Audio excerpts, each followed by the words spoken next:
Bismillahirrahmanirrahim. Assalamu alaikum dear students. Myself Muhammad Said Rehan and you are watching Study with Usaid. Last time we have discussed proteins in detail and we have also studied the structure of amino acids as well as proteins. And we classify proteins and then we study fibrous proteins and globular proteins. Today our topic is lipids. What are lipids?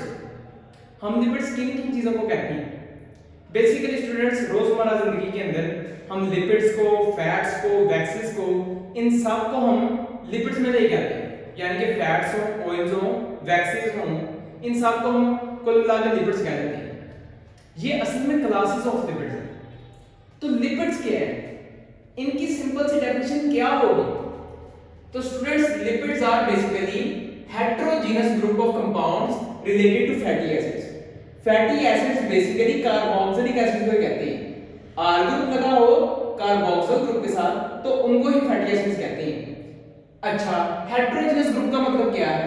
यानी कि fatty acids के साथ heterogeneous group attach होंगे। कई तरह के group attach हो सकते हैं फैटी एसिड्स के साथ, उनको हम बेसिकली लिपिड्स कहते हैं। दूसरी बात है कि ये हाइड्रोफोबिक कंपाउंड्स होते हैं। हाइड्रोफोबिक का मतलब है वाटर हीटिंग कंपाउंड्स होते हैं। They are not soluble in water, but they are soluble in organic solvents. चौथी बात पे अगर हम आए तो वो है हाई एनर्जी कंपाउंड्स। बच्चों लिपिड्स की जो एनर्जी होती है ना, ये कार्बोहाइड्रेट से भी ज्यादा एनर्जी दे सकती है। क्यों? Because they have higher proportion of CH bond. CH bond जो है ना इनमें ये बहुत ज्यादा होते हैं as compare to oxygen. Oxygen की जो प्रोपोर्शन होती है वो लो होती है और CH बॉन्ड जो होते हैं वो ज्यादा होते हैं। जैसा कि एग्जांपल है ट्राइस्टेरिन। ट्राइस्टेरिन को आप देखेंगे तो इसका जो फॉर्मूला है वो है C57H110O6। 57 और 110 कार्बन और हाइड्रोजन तो बहुत ही ज्यादा है। CH बॉन्ड की प्रोपोर्शनैलिटी या अमाउंट ऑफ CH कार्बन और हाइड्रोजन के अमाउंट इसमें बहुत ज्यादा है as compare to oxygen. Oxygen सिर्फ और सिर्फ 6 है। इसका मतलब है कि इस प्रॉपर्टी की वजह से higher proportion CH bond and lower proportion of oxygen ये ज्यादा एनर्जी दे सकती है। डियर स्टूडेंट्स, जो CH बॉन्ड होता है ना उसके टूटने से एनर्जी पैदा होती है, उसकी ऑक्सीडेशन से एनर्जी पैदा होती है। इसलिए ज्यादा प्रोपोर्शन ऑफ CH बॉन्ड तो ज्यादा एनर्जी देंगे। अगली बात है कि फंक्शंस क्या हैं? What are the functions of lipids? Lipids are basically source of energy because they can give high amount of energy as compare to carbohydrates. Next, they are component of biological membranes. Biological membranes के component है, बहुत अहम component है। जब हम biological membranes पढ़ते हैं, cell membrane पढ़ते हैं, तो मैं कहता हूं कि 20 to 40% लिपिड्स होते हैं मेम्ब्रेन के अंदर। और दूसरी बात ये है कि कोलेस्ट्रॉल भी लिपिड्स ही हैं जो कि सेल मेम्ब्रेन के अंदर स्टेबिलिटी का रोल देते हैं। और फॉस्फोलिपिड्स जो कि इंटेग्रिटी देते हैं सेल मेम्ब्रेन को, वो भी लिपिड्स हैं। तीसरा काम है इनका इंसुलेशन। बच्चों जब आप इंसेक्ट्स को देखते हैं ना या आर्थ्रोपोड्स को देखते हैं, उनकी जो एक्टोडर्म होती है ना, यानी कि एक्टोडर्म जो होती है उनकी बैरूनी लेयर जो होती है उसके ऊपर वैक्स होती है जो उनको प्रोटेक्ट करती है। किससे? एनवायरमेंटल कंडीशन से भी और वाटर से भी। इसी तरह पौधों के ऊपर भी क्यूटिन की एक लेयर होती है, वो भी पौधों को प्रोटेक्ट करती है। अच्छा, तो ये जो वैक्स है ये भी क्या है? ये भी लिपिड्स है क्योंकि ये इंसुलेशन का रोल प्ले करती है, ये हीट को गुजरने नहीं देती। अगली बात, रेगुलेशन। रेगुलेशन का मतलब है कि लिपिड्स हार्मोन्स के तौर पे भी एक्ट करती हैं। जैसा कि हम देखेंगे कि बहुत सारे हार्मोन्स जिनमें प्रोजेस्टेरोन है, एस्ट्रोजन है, सेक्स हार्मोन्स है, वो लिपिड्स है बच्चों। वो स्टेरॉइड हार्मोन्स होते हैं। स्टेरॉइड हार्मोन्स का मतलब है कि वो भी लिपिड्स ही होते हैं। बहुत ज्यादा हार्मोन्स, उसमें हमारे पास आते हैं सेक्स हार्मोन्स। ये मैं लिख देता हूं, सेक्स हार्मोन्स। टेस्टोस्टेरोन है, प्रोजेस्टेरोन है, वो भी लिपिड्स है। अगली बात, नेक्स्ट बात है कि इनकी क्लासिफिकेशन क्या है। यानी कि जो मैं कहता हूं कि एसाइलग्लिसरोल्स या वैक्सेस या स्टेरॉइड्स ये लिपिड की क्लासेस हैं। तो लिपिड की क्लासेस जो हम बेसिक करते हैं, बेसिक तौर पर लिपिड्स की 3 क्लासें: सिंपल लिपिड्स, दूसरे नंबर पे हमारे पास कॉम्प्लेक्स लिपिड्स, तीसरे नंबर पे हमारे पास डिराइव्ड लिपिड्स। सिंपल लिपिड्स जो होते हैं ना, these are simply esters of long chain fatty acids। ये लॉन्ग चेन फैटी एसिड्स के एस्टर्स होते हैं जो कि स्टेरिफिकेशन से बनते हैं, मतलब फैटी एसिड्स का अल्कोहल के साथ रिएक्शन तो एस्टर बनते हैं, वो सिंपल लिपिड्स होते हैं। इनके एग्जांपल में सारे ग्लिसरॉल्स है और वैक्सीन है। दूसरे है जी कॉम्प्लेक्स लिपिड्स। कॉम्प्लेक्स लिपिड्स क्या होते हैं? कॉम्प्लेक्स लिपिड्स होते हैं तो वो भी फैटी एसिड हैं, मगर उनके अंदर एक ग्रुप बाहर से आता है, यानी कि हेटेरोजेनस ग्रुप होता है, कोई बैरोनी ग्रुप होता है, वो चेंज होता रहता है हर लिपिड के अंदर, जैसे कि फास्फोलिपिड्स, ठीक हो गया। इसी तरह ही ग्लाइकोलिपिड्स, इसी तरह लिपोप्रोटीन्स। इनमें क्या हुआ, प्रोटीन्स के साथ लिपिड्स को मिला दिया, लिपोप्रोटीन्स, कार्बोहाइड्रेट्स के साथ मैंने लिपिड्स मिला दिए, ग्लाइकोलिपिड्स, और फास्फोलिपिड्स भी ऐसे ही है, वो हम आगे जाके डिस्कस करेंगे। मतलब कि कॉम्प्लेक्स लिपिड्स का मतलब है सिंपल लिपिड्स के साथ कोई और दूसरा ऑर्गेनिक कंपाउंड जोड़ना, तो कॉम्प्लेक्स लिपिड्स बन जाएंगे। डिराइव्ड लिपिड्स का मतलब क्या है? डिराइव्ड लिपिड्स का मतलब है ऐसे लिपिड्स जो कि डिराइव हुए, लिए गए हैं, कहां से? सिंपल लिपिड से और कॉम्प्लेक्स लिपिड से। इनमें हमारे पास प्रोटीन्स हैं और प्रोस्टाग्लैंडिन है। ये तो नहीं बच्चों थोड़ी सी क्लासिफिकेशन, जो बेसिक क्लासिफिकेशन है, मगर जो हमारी बुक क्लासिफिकेशन करती है या फेडरल की बुक क्लासिफिकेशन करती है, उसमें वो आगे लिखती है एसाइल ग्लिसरॉल्स के बारे में, फैटी एसिड्स के बारे में, फॉस्फोलिपिड्स, वैक्सेस और टर्पेनॉइड्स के बारे में। पहले हम देखेंगे कि एसाइल ग्लिसरॉल्स क्या हैं।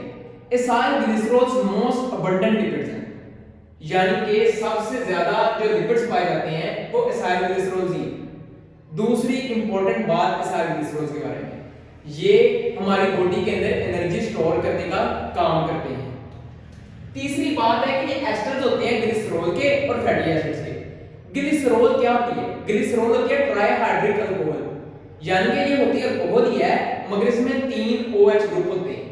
फॉर एग्जांपल ये मेरे पास एक ग्लिसरॉल है, ये OH, दूसरा OH, तीसरा OH, इसको ट्राइहाइड्रिक अल्कोहल भी कहते हैं और ग्लिसरॉल भी कहते हैं। दूसरी तरफ मेरे पास फैटी एसिड है। फैटी एसिड का मतलब carboxylic acid, R single bond C double bond O single bond OH। अगर तो बच्चों ये एक फैटी एसिड आगे OH के साथ रिएक्शन करेगा और इधर डिहाइड्रेशन होगी, यानी कि हाइड्रोजन अल्कोहल के अंदर से और हाइड्रोक्साइड ग्रुप कार्बोक्सिलिक एसिड के अंदर से, ये दोनों मिलके वाटर की सूरत में एस्केप कर जाएंगे। अगर तो एक आगे लगेगा तो इसको मैं कहूंगा मोनो एसाइल ग्लिसरॉल। अगर दूसरा आगे इसके साथ रिएक्शन करेगा, एस्टेरिफिकेशन होगी, एस्टर बनेगा, डिहाइड्रेशन होगी, वाटर रिलीज होगा, तो मैं उसको कहूंगा डाई एसाइल ग्लिसरॉल। मगर अगर 3 फैटी एसिड्स, 3 कार्बोक्सिलिक एसिड्स आगे रिएक्शन कर जाएं इस ग्लिसरॉल के साथ, यानी कि तीनों OH ग्रुप के साथ एक फैटी एसिड रिएक्शन कर गया, इसको मैं कहूंगा try acyl glycerol, try acyl glycerol.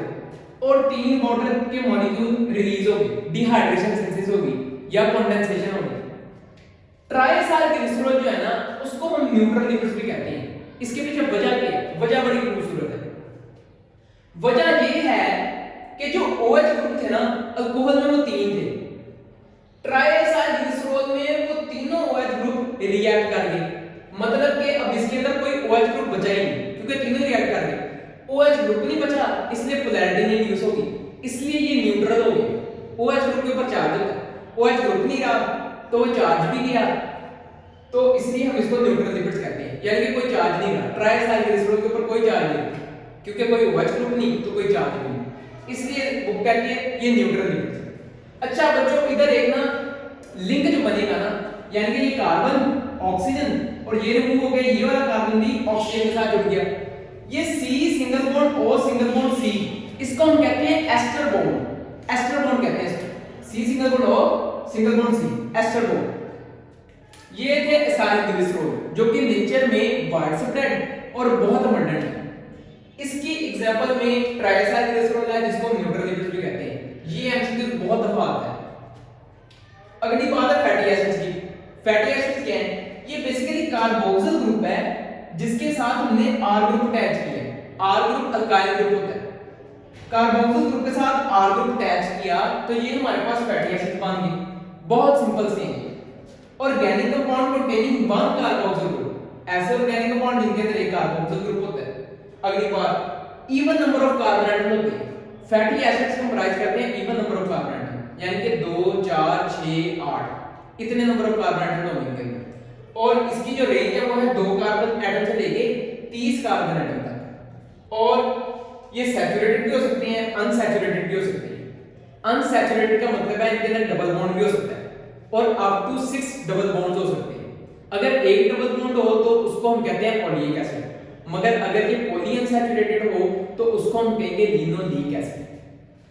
अच्छा, तो बच्चों सैचुरेटेड भी हो सकते हैं, अनसैचुरेटेड भी हो सकते हैं, स्ट्रेट भी होते हैं और ब्रांच भी होते हैं, यानी कि स्ट्रेट चेन में भी एग्जिस्ट कर सकते हैं और ब्रांचेस भी इसकी एग्जिस्ट कर सकती हैं। इनमें ना बात ये जानने वाली ये है कि ये है सैचुरेटेड जो मैंने लाइन से इस तरह बनाई, और ये है अनसैचुरेटेड। देखना क्या है, जो अनसैचुरेटेड होते हैं ना उनके अंदर कोई डबल बॉन्ड नहीं होता, उनको हम फैट्स कहते हैं, उनके अंदर कोई डबल बॉन्ड नहीं होता।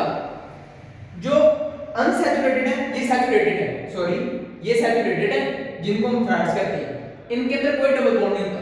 ये अनसैचुरेटेड है जिनको हम ऑयल्स कहते हैं, इनके अंदर अप टू 6 डबल बॉन्ड्स होंगे, पर एट लीस्ट 1 डबल बॉन्ड जरूर होगा, ज्यादा से ज्यादा 6 डबल बॉन्ड होंगे। सैचुरेटेड जो होते हैं वो स्ट्रेट होते हैं, अनसैचुरेटेड ब्रांच होते हैं। सैचुरेटेड सॉलिड फॉर्म में एग्जिस्ट करती हैं at room temperature, solid form में। अनसैचुरेटेड लिक्विड फॉर्म में एग्जिस्ट करते हैं एट रूम टेंपरेचर। फैट जो है या सैचुरेटेड जो है फैटी एसिड्स वो एनिमल्स के अंदर होते हैं, और जो अनसैचुरेटेड है लिक्विड फॉर्म में ऑयल्स वो प्लांट्स के अंदर होते हैं। बच्चों ये जो प्लांट्स के अंदर ऑयल्स होते हैं ना ये बॉडी के लिए यूजफुल माने जाते हैं एज कंपेयर टू फैट्स। अगली बात क्या है, अगली बात ये है कि क्या फैट्स और ऑयल्स में सॉल्युबिलिटी में कोई फर्क पड़ता है।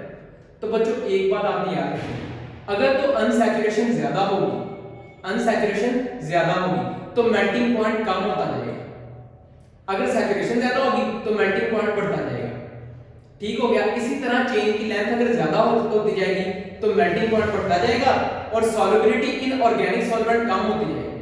ये वाटर के अंदर सॉल्युबल नहीं होते, ऑर्गेनिक सॉल्वेंट के अंदर सॉल्युबल होते हैं, इसलिए अगर चेन बढ़ती जाएगी ये आर भी बढ़ता जाएगा तो क्या होगा, मेल्टिंग पॉइंट हाई होता जाएगा, सॉल्युबिलिटी लो होती जाएगी। अगली बात है कुछ फैटी एसिड्स हैं, उनकी फॉर्म्स हैं और उनके मेल्टिंग पॉइंट्स हैं। पहला है मेरे पास एसिटिक एसिड जो कि विनेगर के अंदर से पाया जाता है, या इसका सोर्स जो है वो विनेगर है जिसको हम सिरका भी कहते हैं, घरों में इस्तेमाल करते हैं। फॉर्म्स है कि सैचुरेटेड फॉर्म है ये एसिटिक एसिड, मेल्टिंग पॉइंट है 16.6 डिग्री सेंटीग्रेड, सैचुरेटेड है। नंबर 2 पे ब्यूटारिक एसिड है, ब्यूटारिक एसिड का सोर्स है बटर, मक्खन। फॉर्म्स क्या है, ये सैचुरेटेड होता है, इसका मेल्टिंग पॉइंट है -8 डिग्री सेंटीग्रेड। ये थोड़ी सी वेरिएशन आई है सैचुरेटेड के अंदर, हालांकि एसिटिक एसिड में कार्बन कम थे, ब्यूटारिक एसिड में कार्बन ज्यादा थे। ठीक हो गया बच्चों। पामिटिक एसिड आ गया, पामिटिक एसिड भी सैचुरेटेड फॉर्म है और आपने देख लिया कि पामिटिक एसिड में तकरीबन 16 कार्बन होते हैं, अगर कार्बोक्सिल ग्रुप का भी कार्बन मिलाएं तो 16 कार्बन होते हैं। और ये देखिए इसका मेल्टिंग पॉइंट इन दोनों से कितना ज्यादा बढ़ गया, यानी कि पामिटिक एसिड का मेल्टिंग पॉइंट 63.1 डिग्री सेंटीग्रेड है, दोनों से ज्यादा। चौथे नंबर पे आ गई ओलिक एसिड, अनसैचुरेटेड हो गई। जब अनसैचुरेशन आई तो मेल्टिंग पॉइंट बहुत ज्यादा गिर गया, हालांकि ओलिक एसिड के अंदर 18 कार्बन होते हैं और जो इसका डबल बॉन्ड होगा वो 9th और 10th कार्बन के दरमियान में एक डबल बॉन्ड होगा सिर्फ ओलिक एसिड। पामिटिक एसिड का जो सोर्स है वो है पाम ट्रीज, जो कि पाम के दरख्त होते हैं। और ये एसिड क्या जी, ऑलिव ऑयल, जो हम घरों में खाने के लिए इस्तेमाल करते हैं। और ये एसिड अनसैचुरेटेड है, तो जैसे ही अनसैचुरेशन आई, हालांकि कार्बन ज्यादा हुए मगर जैसे ही अनसैचुरेशन आई तो मेल्टिंग पॉइंट गिर गया 63.1 डिग्री सेंटीग्रेड से 4 डिग्री सेंटीग्रेड पे आ गया। इसी तरह ही लिनोलिक एसिड है जो कि अनसैचुरेटेड है, लिनोलिक एसिड अनसैचुरेटेड है। अच्छा, तो इसका मेल्टिंग पॉइंट और गिर गया, क्यों? क्योंकि ये पॉली अनसैचुरेटेड है, इसमें एक से ज्यादा डबल बॉन्ड्स आ जाते हैं। चाहे कार्बन ज्यादा हो गए मगर डबल बॉन्ड, जैसे ही डबल बॉन्ड की तादाद ज्यादा हुई, अनसैचुरेशन ज्यादा हुई, मेल्टिंग पॉइंट और गिरा और ये -5 डिग्री सेंटीग्रेड पे आ गया। इधर से आप देख रहे हैं सैचुरेटेड के हाई मेल्टिंग पॉइंट्स हैं और अनसैचुरेटेड के लो हो जाते हैं। अच्छा बच्चों, अगली जो बात है वो है फास्फोलिपिड्स। फास्फोलिपिड्स इन सब में से सबसे ज्यादा अहम फास्फोलिपिड्स हैं। क्यों? क्योंकि सेल मेम्ब्रेन के अंदर पाई जाती है, सेल मेम्ब्रेन में स्ट्रक्चरल रोल प्ले करती है। अच्छा, फास्फोलिपिड्स होते क्या हैं? फास्फोलिपिड्स में ना फास्फेटिक एसिड होती है। फास्फेटिक एसिड का मतलब क्या है?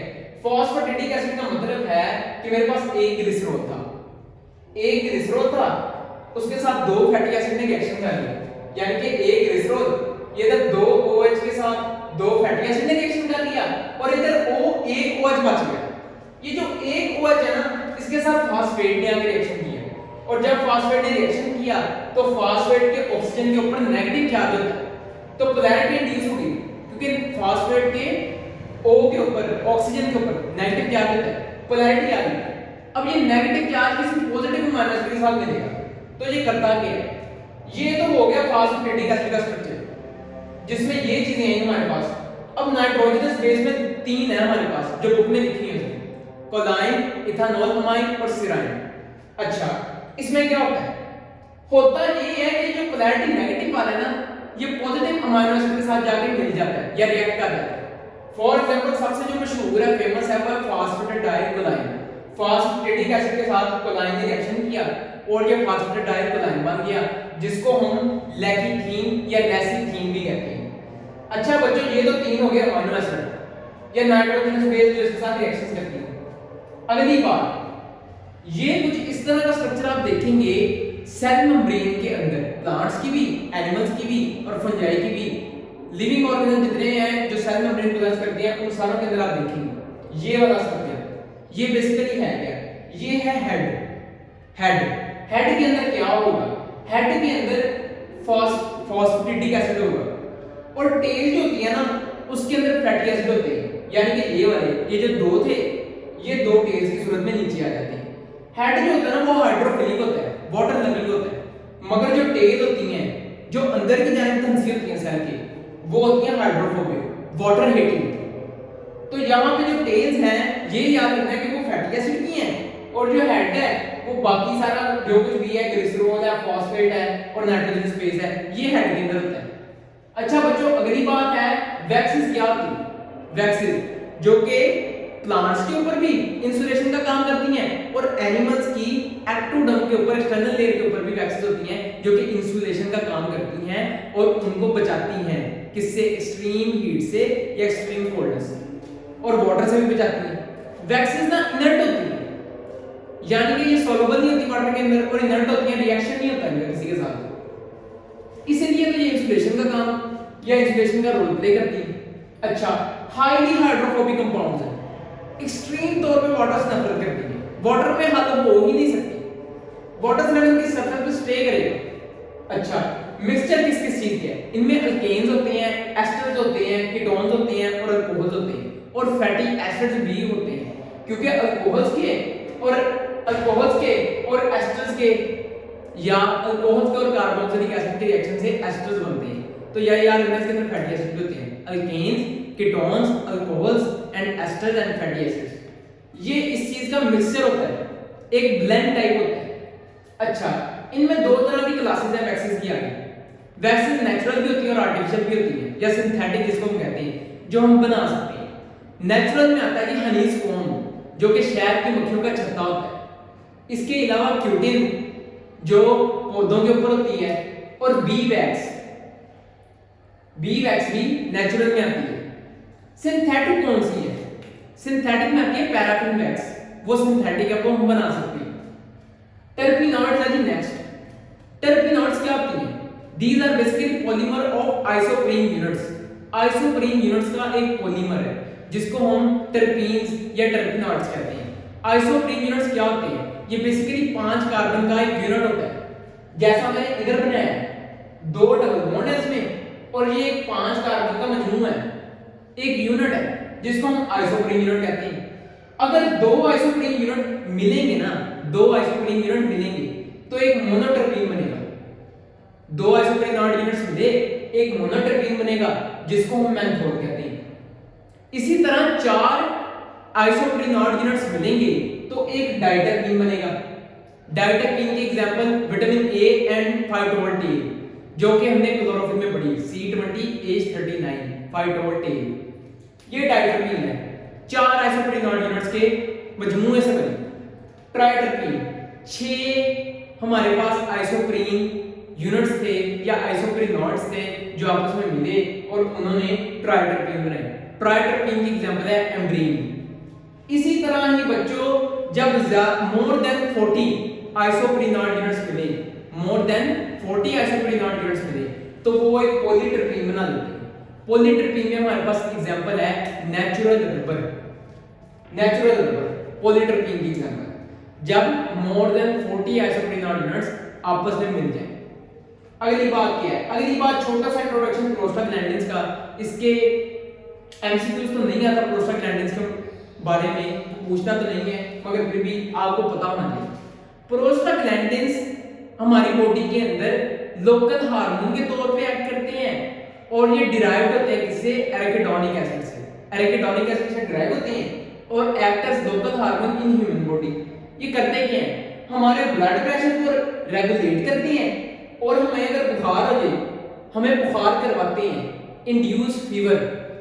तीसरी बात इंटेंसिफाई पेन, यानी कि जो प्रोस्टाग्लैंडिन्स हैं they intensify the sensation of pain, दर्द के एहसास को ज्यादा कर देते हैं। इसके अलावा एस्पिरिन जो है, जो हम फीवर को रिड्यूस करने के लिए देते हैं, वो क्या करती है, इसी प्रोस्टाग्लैंडिन की इनहिबिशन कर देती है, इसकी इनहिबिशन कर देती है, तो हमें बुखार ऐसा लगता है कि रिड्यूस हो गया या कम हो गया।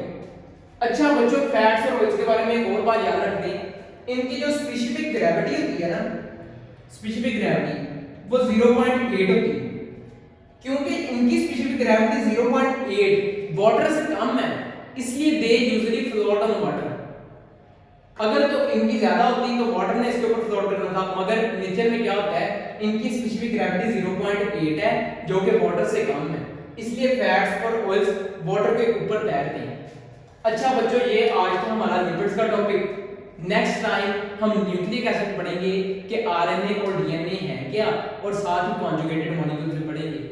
नेक्स्ट लेक्चर तक अल्लाह हाफ़िज़।